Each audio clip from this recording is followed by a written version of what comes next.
Bueno, estamos en tiempos bastante difíciles, esta es una nueva modalidad, donde no puedo verlos, donde no puedo percibir lo que me puedan transmitir con su sonrisa o con su cara de preocupación, o simplemente poder mirarlos a los ojos, pero voy a hacer lo mejor que puedo para poder transmitirles este tema tan importante en estos tiempos, y por eso mencioné esta charla abrazando a nuestros mayores en tiempos de pandemia, y se me ocurrió en relación a, yo tengo un papá muy grande, que está muy cuidado, pero que me preguntaba por qué no le estaba dando besos, y por qué no lo podía abrazar, y yo le decía que bueno, que no podía, le explicaba la situación, él entendía, pero finalmente me decía, bueno, pero no importa, yo quiero que igual me puedas dar un abrazo.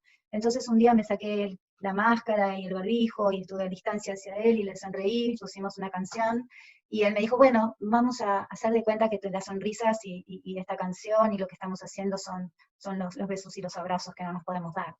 Abrazando a nuestros mayores en tiempos de pandemia.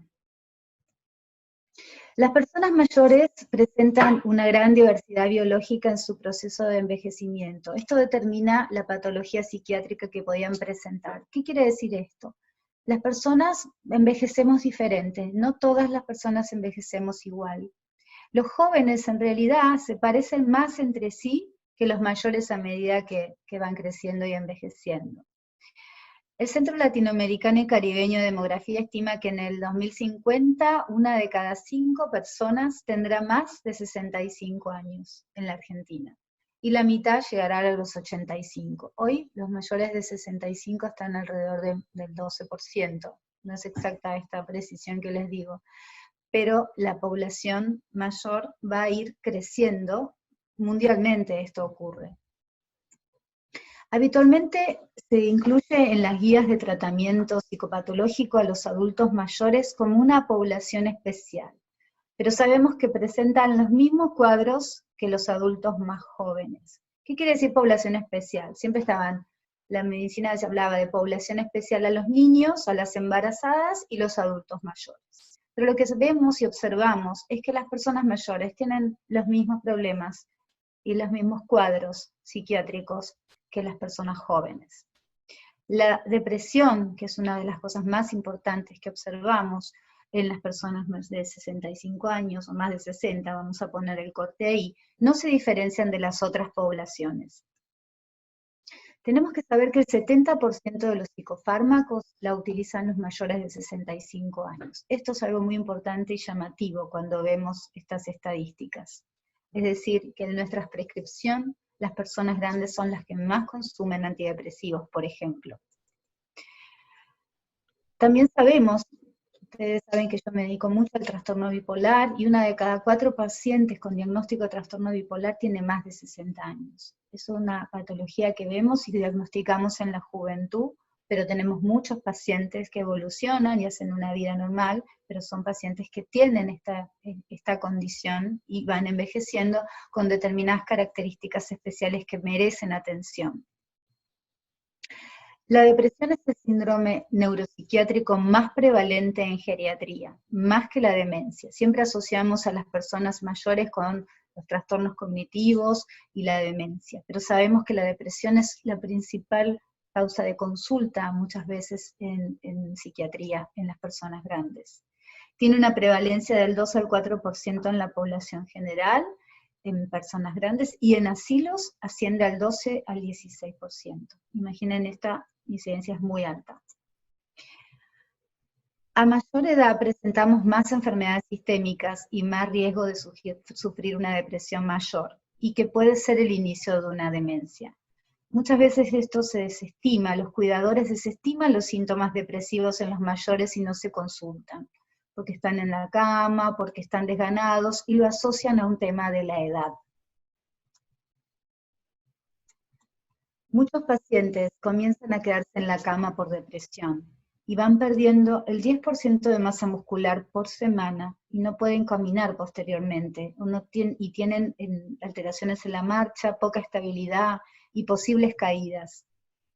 muchas veces esto genera poca alerta en las personas que los cuidan, porque las personas grandes se mueven poco, pero cuando una persona se deprime y no se quiere levantar de la cama, esto semana tras semana va trayéndole un problema muscular y una difícil recuperación.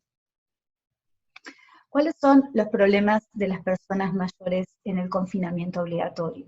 Hoy tenemos una condición inesperada, sorpresiva, molesta, que nos asusta, que nos da enojo, que nos da miedo, pero la vivimos todos. Las personas mayores la están viviendo con una mayor alerta, porque estamos todo el tiempo escuchando en los programas de televisión el riesgo que corren. Hablamos todo el tiempo de las personas mayores y la situación del COVID como una alarma inminente de una causa de muerte si uno se contagiara. Y esto genera mucho miedo.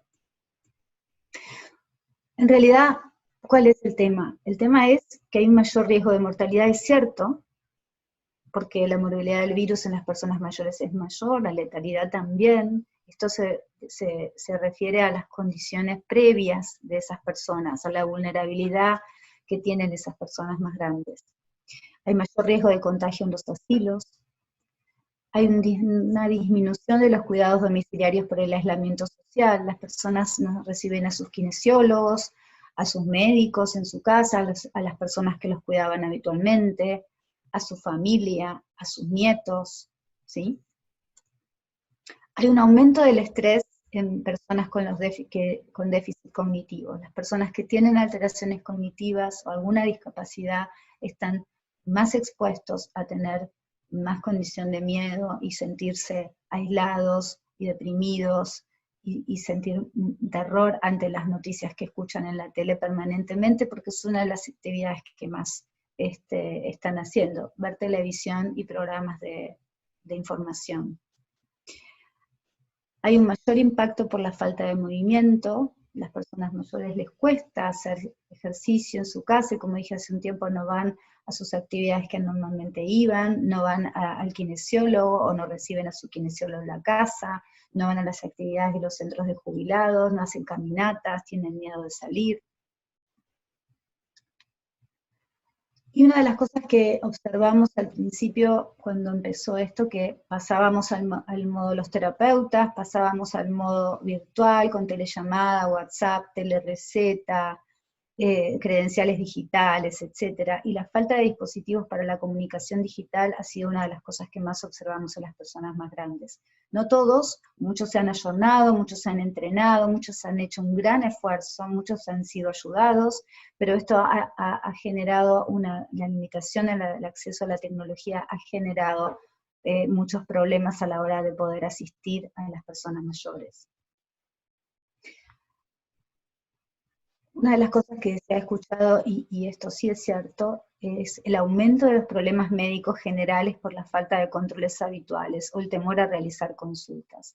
Hace un rato estaba hablando con una paciente que me decía, tengo una lista de controles que hacerme, no sé cuál hacerme, ayúdame María para que pueda priorizar. Hicimos una lista de cuáles eran más urgentes y cuáles eran necesarios. Las personas están teniendo miedo de ir a los centros de consulta o consultas en sus consultorios, o bien no tienen el modo de llegar, no tienen temor de tomarse un taxi, o no tienen a sus familiares cercanos para que los trasladen, o los mismos familiares no quieren hacerlo, y esto trae complicaciones médicas importantes. Por eso yo siempre estoy diciendo, los controles médicos se deben hacer, y las medicaciones que están siendo crónicamente toman y son prescritas no deben ser suspendidas, bajo ningún concepto.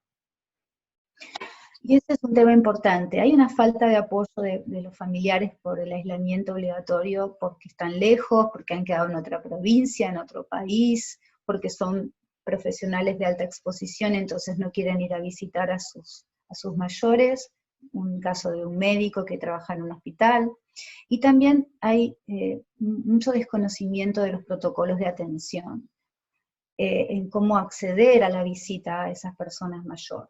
¿No? Muchas veces esto esto es algo difícil de transmitir, pero llevamos muchos días y solo con dejar la bolsa en la puerta quizás el problema sea el impacto emocional que esa persona reciba, donde no puede ni siquiera tener 10 minutos de conversación, porque el familiar tiene terror y sale corriendo de la casa porque tiene miedo de contagiar a esa persona que está visitando. O bien también ha habido situaciones en las que las personas pudieron utilizarla como una buena excusa, el no acercarse a sus mayores y no apoyarlos o no cuidarlos por el tema del COVID. Tenemos que tener en cuenta, y esto lo vemos en los medios de comunicación cuando se habla de los abuelos, que muchos mayores no son abuelos, o no son solo abuelos. Tenemos muchas personas de más de 70 años, que son cabeza de familia, son empresarios, gestionan, son profesionales importantes, son asesores científicos, son políticos. Tenemos docentes universitarios, funcionarios de alta jerarquía, que son personas mayores, y las vemos en la televisión. Por eso tenemos que ser muy respetuosos, el no tratar a las personas mayores como personas que no entienden, no pueden acceder a la tecnología, o simplemente son personas que puedan estar aisladas y restringidas de los cuidados que debemos proporcionarles. Tenemos que tener en cuenta que no son una población especial, pero deben tener un trato especialmente cuidadoso, y esto es importante. Y hay algo que quiero decir, todo el tiempo estamos escuchando que las personas mayores son personas de riesgo, y yo quiero decir que en realidad aquí hay una confusión.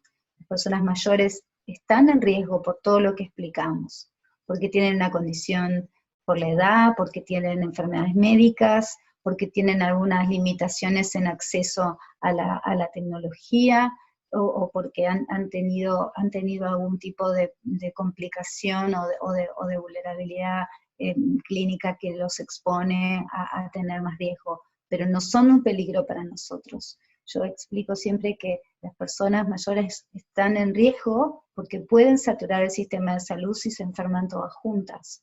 Si se exponen al virus y se enferman todas juntas, pueden saturar el sistema, pero no ellos son un riesgo para nosotros, en ningún sentido. Por eso no dejemos de cuidarlos, de buscar la manera de abrazarlos, aunque sea desde lejos, y estar cerca y conectados, porque son una población que sufre mucho el aislamiento. Les dejo mi mail si lo necesitan. Muchas gracias.